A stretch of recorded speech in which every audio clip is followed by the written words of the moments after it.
আজ স্বামী বিবেকানন্দের জন্মদিন। তিনি 1863 খ্রিস্টাব্দের 12ই জানুয়ারি আজকের দিনটিতে জন্মগ্রহণ করেছিলেন।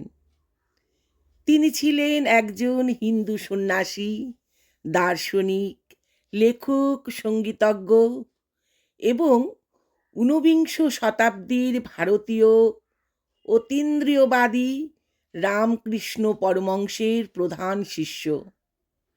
ভারতবর্ষের নবজাগরণের প্রতিটি ক্ষেত্রকে তিনি এমনভাবে প্রভাবিত করেছিলেন যে তাকে আধুনিক ভারতের স্রষ্টা আখ্যা দেওয়া যায়।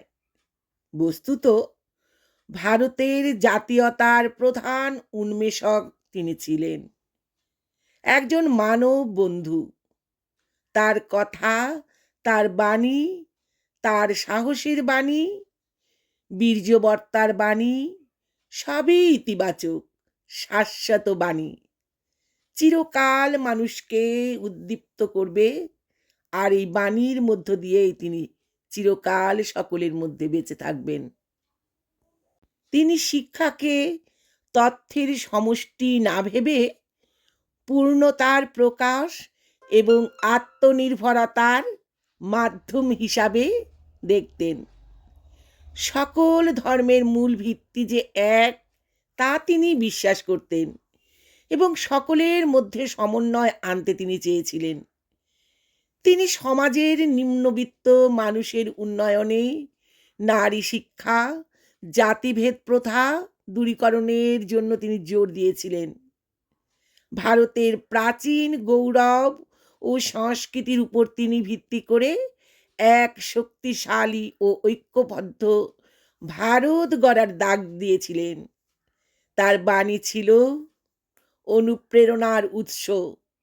তিনি মানুষকে আত্মবিশ্বাসী হতে ও সাহসের সাথে এগিয়ে যেতে শিখেছিলেন। 1893 সালে শিকাগো ধর্ম মহাসম্মেলনে তার দেওয়া ভাষণ ইতিহাসে আজও স্বর্ণাক্ষরে লেখা রয়েছে। বিশ্বে তিনি হিন্দু ধর্মের ভাবমূর্তি তুলে ধরেছিলেন। স্বামী বিবেকানন্দ আধুনিক ভারতের মহান ঋষি ও পথপ্রদর্শক, যার শিক্ষা ও কর্ম আজও কোটি কোটি মানুষকে অনুপ্রাণিত করে চলেছে। এই মহান ব্যক্তিত্বকে জানাই কোটি কোটি প্রণাম। তাকে শ্রদ্ধা জানিয়েই একটি ছোট্ট কবিতা পাঠ করছি, ডক্টর রামাপদ মণ্ডলের লেখা স্বামী বিবেকানন্দ। যাহার শিক্ষায় যুব সমাজ পেলেন জ্ঞানের আলো, তাহার শুভ জন্মদিনে বিবেক আলো জালো। জীবের সেবায় শিবের সেবা, এমন মহান বাণী মানব জগৎ মান্য দিলেন সকল গুণী জ্ঞানী।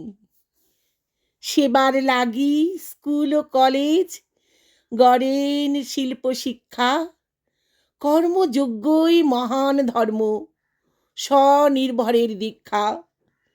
যুব সমাজ জাগলে পরে দুঃখ যাবে দূরে, ছেলে মেয়ের অবাধ শিক্ষার প্রসার বিশ্বজুড়ে। ওঠো জাগো লক্ষ্য নিয়ে ঝাঁপিয়ে পড়ো কাজে, স্বামীজির আজ বাণীর আলো জ্বালাও জীবন মাঝে। এই মহান ব্যক্তিত্ব মাত্র 39 বছর বয়সে 1902 সালের 4 জুলাই পরলোক গমন করেন।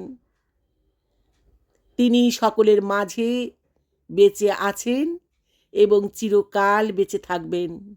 তাকে আরও একবার প্রণাম জানিয়ে আমার ভিডিওটা এখানেই শেষ করলাম।